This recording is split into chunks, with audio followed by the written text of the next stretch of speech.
Radhe Radhe everyone, आप सभी का हमारे चैनल में बहुत बहुत स्वागत है। माघ मास के 3 दिनों की विशेष पूजा आप लोगों के साथ शेयर करने वाली हूँ।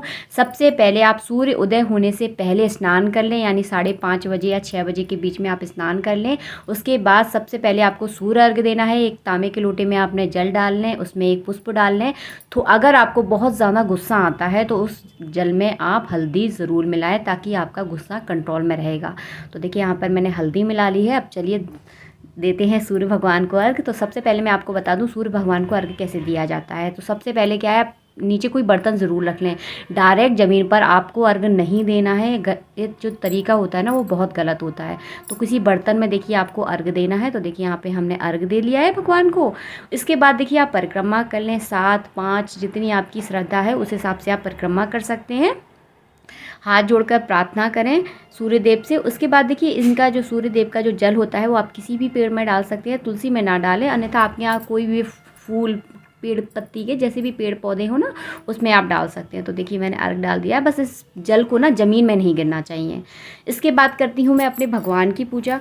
तो आप माघ मास में आप श्री हरि की पूजा कर सकते हैं, राधा कृष्ण की पूजा कर सकते हैं, और हमारे छोटे से लड्डू गोपाल की भी आप पूजा कर सकते हैं। तो आपके यहाँ जो भी मूर्ति उपलब्ध है आप उनका प्रेम पूर्वक पूजा करें, उनका ध्यान करें। तो देखिए सबसे पहले मैंने स्नान करा लिया है। स्नान आप चाहें तो पंचामृत से करा लें, आप चाहें तो हल्दी कुमकुम से भी करा सकते हैं। तो जैसे आपके यहाँ सुविधा हो आप उस हिसाब से स्नान कराने के बाद भगवान जी को अच्छे से रेडी कर लें। सिंपल सादा पूजा रहती है। माघ मास में कोई विशेष काम नहीं रहता, लेकिन इन माघ मास में जो पूजा का महत्व होता है वो विशेष माना जाता है। कहा जाता है अगर माघ मास में हम लगातार 1 महीने अगर लगातार भगवान श्री हरि का अगर ध्यान करते हैं, डेली उनकी पूजा करते हैं, तो हमें मनोवांछित फलों की प्राप्ति होती है। और सबसे अधिक मत क्या है, हमें मोक्ष की प्राप्ति होती है। पितरों के लिए तो ये दिन ना विशेष माना जाता है। और 3 दिन मैंने आपको शुरू में बताए थे कि 3 दिन क्या महत्व रहता है। तो अगर आपने माघ मास में डेली अगर जल्दी स्नान नहीं किया, डेली आपने जल्दी पूजा नहीं की है, तो कोई बात नहीं है। आप 3 दिन, ये 3 दिन बहुत ज़्यादा विशेष माने जाते हैं, 13, 14 और पूर्णिमा। तो इन 3 दिन थोड़े से आप जल्दी स्नान कर लें, 5:30 बजे आप स्नान कर लें। उसके बाद आप सूर्य देव को अर्घ दें। उसके बाद श्री हरि की आप जो सिंपल पूजा होती है वो इस वीडियो में मैं आपको दिखाई रही हूँ, उसकी आप पूजा कर सकते हैं। तो सिंपल सादा तरीके से आपको पूजा करना है। जैसे देखिए भगवान जी को आप स्नान करा लें। स्नान कराने के बाद उनको अच्छे से तैयार कर लें। जैसे भी आप अपने घर में भगवान जी को आप डेली तैयार करते हैं उसी तरह आप तैयार कर सकते हैं। अगर आप अलग से चौकी बिछाना नहीं चाहते भगवान जी की, कि अलग से चौकी बिछा कर भी हम पूजा करते हैं, जैसे कि मैंने पिछले वीडियो में आप लोगों के साथ शेयर भी किया था, अगर नहीं करना चाहते तो आप अपने मंदिर में भी उनको एक अलग सा अच्छा सा स्थान देकर वहाँ पर भी आप सिंपल तरह से पूजा कर सकते हैं। तो देखिए ये है मेरा मंदिर। इसी में देखिए मैंने कपड़े को फोल्ड करके अच्छे से उसका गद्दा टाइप का बना दिया है। कपड़े पर आसन पे आपको ज़रूर बिछाना है। थोड़ी सी तिली का आसन उन्हें अवश्य दें। इस तरह से देखिए मैंने भगवान जी को अपने मंदिर में ही विराजमान कर दिया। यहीं पर मैं सिंपल सादा तरीके से पूजा करूँगी। आप भी अगर आपको बहुत ज़्यादा सुबह सुबह जल्दी होती है तो सिंपल सादा तरीके से आप इसी तरह से पूजा कर सकते हैं। उसके बाद देखिए आप फूल चढ़ा दें, माला चढ़ा दें, जो भी आपके पास उपलब्ध हो इस तरह से आप चढ़ा सकते हैं। ठाकुर जी की सेवा तो अधिकांश हर घर में होती है, लेकिन इस तरह से अगर आप विधि विधान से माघ मास के 3 दिन अगर आप पूजा करते हैं तो विशेष मनोकामना आपकी बहुत जल्दी पूरी हो जाती है। और ये पितरों के लिए विशेष माना गया है। अगर आप चाहें तो तर्पण भी आप कर सकते हैं अपने पितरों के नाम का, क्योंकि अगर माघ मास में आप लगातार पूजा करते हैं, पितरों का ध्यान करते हैं, तो जो भी पितर आपके नरक योनि में है, थोड़े से भटक रहे हैं, तो उन्हें भी मोक्ष की प्राप्ति होती है। तो माघ मास जो मोक्ष के लिए बहुत अहम माना जाता है। तो सबसे देखिए मैंने अपने सभी मंदिर में मेरे जितने भी भगवान हैं सभी को मैंने पुष्प अर्पण कर दिए। साथ के साथ आप मंदिर की भगवान, जो भी आपके भगवान हैं मंदिर में विराजमान है, जितने भी भगवान हैं आप उनकी भी पूजा कर लें, कोई दिक्कत नहीं है। तो मैंने अपने भगवान को पहले ही स्नान करा दिया था। सारे भगवानों को मैंने स्नान करा दिया, अच्छे से तैयार कर दिया। उसके बाद आराम से मैं अपने छोटे से लड्डू गोपाल की पूजा करती हूँ। तो देखिए ये हो गई हमारे लड्डू गोपाल की पूजा। और उसके बाद आप सीजनेबल फल चढ़ा दें, जो भी सीजन में आता है वो फल आपको चढ़ाना है। तो अभी देखिए मैं यहाँ पर संतरा चढ़ा रही हूँ। तो इसके बाद आप ड्राई फ्रूट का भोग लगा दें। तो या अगर ड्राई फ्रूट अगर आपके यहाँ नहीं है तो आप मिश्री का भी भोग लगा सकते हैं। उसके बाद तिली आपको अवश्य चढ़ानी है। माघ मास में तिली का विशेष महत्व रहता है, तो श्री हरि पर आपको तिली आपको ज़रूर अर्पण करनी है। जो मैंने माघ मास की विधि में भी पहले आपको बताया है, तिली का जो होता है ना वो विशेष महत्व माना जाता है माघ मास में।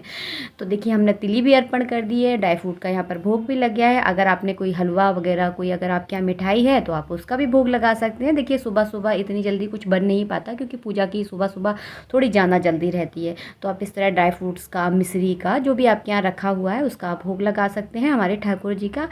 और उसके बाद भोग में आप तुलसी डालना बिल्कुल ना भूलें, इस चीज़ का आपको ध्यान रखना है। जल में भी आपको तुलसी डालना है, और हमारे ठाकुर जी के भोग में भी आपको तुलसी डालना है, क्योंकि अगर ठाकुर जी के भोग में आप तुलसी नहीं डालेंगे तो हमारे ठाकुर जी बिल्कुल भी भोग लगाने वाले नहीं हैं। और देखिए इस तरह से, देखिए शालिग्राम भगवान पर आपको डेली तुलसी अवश्य चढ़ानी है। बहुत अच्छा माना जाता है शालिग्राम भगवान को, अगर आप तुलसी चढ़ाते हैं, उनको अर्पण करते हैं, विशेष मनोकामनाएँ आपकी बहुत जल्दी पूरी हो जाती है। हमेशा मंजरी लगी हुई तुलसी चढ़ाई जाती है। आगे आपको वीडियो में दिखाऊंगी कि मंजरी लगी तुलसी कैसी होती है, काफ़ी लोगों ने मुझसे पूछा था, तो मैं दिखा दूँगी आपको। देखिए इस तरह से हमारी पूजा हो जाती है। और देखिए मैंने भोग में तुलसी भी अर्पण कर दी है। तो सिंपल सादा तरीके से आप इस तरह, सरल विधि मैंने इस वीडियो में आपको दिखाई है कि इस तरह से आप माघ मास के 3 दिन आप विशेष पूजा कर सकते हैं। अगर आपके पास ज़्यादा वक्त नहीं है तो बहुत ही सरल विधि मैंने इस वीडियो में आपको दिखा दिया है। इससे सरल विधि तो मुझे लगता है कि होती ही नहीं होगी। तो सिंपल सादा तरीके से आप श्री हरि की यहाँ पे पूजा कर सकते हैं। माघ मास में 3 दिन बहुत ज़्यादा विशेष माने जाते हैं। उसके बाद आप घी के बाती से आप आरती कर दें। आप चाहें तो यहाँ कपूर से भी आरती कर सकते हैं, तो ये आपकी इच्छा है।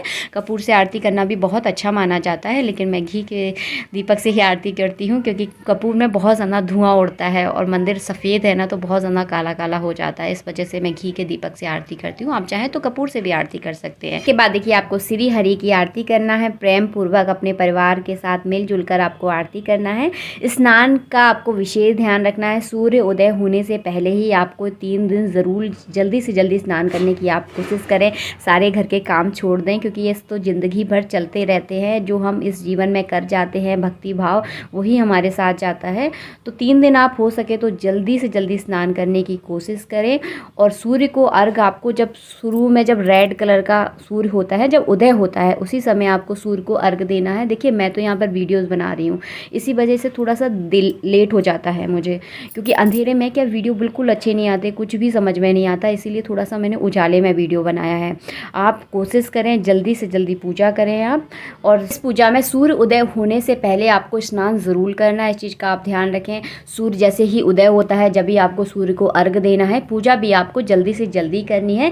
तो सारे काम छोड़ छाड़ कर आप माघ मास में 3 दिन का विशेष महत्व है, तो 3 दिन की पूजा आप ज़रूर करें। आप लोगों के लिए इन्फॉर्मेशन वीडियो मैं कोशिश करती हूँ कि जल्दी से जल्दी आप लोगों के लिए बनाएं। तो इस तरह सिंपल सादा तरीके से आप भगवान श्री हरि की पूजा कर सकते हैं। भोग का मैंने आपको बता दिया, सुबह सुबह अगर जल्दी नहीं बन सकता तो इस तरह से मेवा वगैरह का भी आप भोग लगा सकते हैं। उसके बाद देखिए तुलसी जी की आपको पूजा करनी है। तो तुलसी जी को सबसे पहले हम सभी देते हैं, डेली ही पूजा करते हैं अर्घ। इस तरह से देखिए आपको जल देना है। उसके बाद देखिए हल्दी, कुमकुम सब कुछ आप लगा दें तुलसी मैया पर। तो देखिए इस तरह से आपको लगाना है। तिली आपको अवश्य चढ़ानी है, इस चीज़ का आपको ध्यान रखना है। तुलसी मैया पर भी आपको तिली ही चढ़ानी है। तो देखिए हमने यहाँ पर तिली चढ़ा दी है। सिंपल सादा तरीके से मैं यहाँ पे आपको पूजा बता रही हूँ, ताकि आपको दिक्कत बिल्कुल भी ना हो। और देखिए हमारी तुलसी मैया बहुत अच्छी हो गई है, हरी भरी हो गई है, क्योंकि अब ना थोड़ी सी गर्मी हो गई है, सर्दियों में थोड़ी सी ख़राब हो जाती है तुलसी मैया। तो मैंने इनका थोड़ा सा ज़्यादा ध्यान रखा है कि बिल्कुल चली ना जाए, लेकिन बहुत अच्छी रही, बहुत हरी भरी हो गई है। यहाँ पर मंजरी लगी हुई तुलसी भी लगने लगी है अब। तो बाद देखिए तिली अर्पण कर दे। तो देखिए इस तरह से आपको तिली चढ़ानी है। और सुबह सुबह मीठे का आप भोग ज़रूर लगाएं। अगर कुछ भी नहीं है तो मिश्री का ही आप भोग लगा दें, तो भोग आप अवश्य लगाएं। उसके बाद देखिए हम आरती करेंगे। तो घी के दीपक से ही मैं हमेशा आरती करती हूँ। तो देखिए यहाँ पे मैं आरती को प्रज्वलित कर लूँगी और फिर हम आरती करेंगे। तो इसी तरह से सिंपल सादा तरीके से आप पूजा कर सकते हैं। उसके बाद देखिए आपके घर में जो भी बनता है, जो भी आप अपने लिए बनाते हैं खाने के लिए, तो वही उसी चीज़ का आप भोग लगा दें। कोई स्पेशल अलग से बनाने की ज़रूरत नहीं है। अगर आप बनाना चाहते हैं तो बिल्कुल बना सकते हैं, लेकिन आपको सरल तरीका मैं यही बता रही हूँ। आप अपने लिए जो बनाते हैं उसी का आप भगवान जी को, ठाकुर जी को हमारे भोग लगाइए। बड़े प्रेम पूर्वक आपके भोग को वो स्वीकार कर लेंगे, ये चीज़ का मैं आपसे वादा करती हूँ। तो मतलब ठाकुर जी को आप जो भी अर्पण करते हैं बहुत प्यार से वो खाते हैं उस चीज़ को।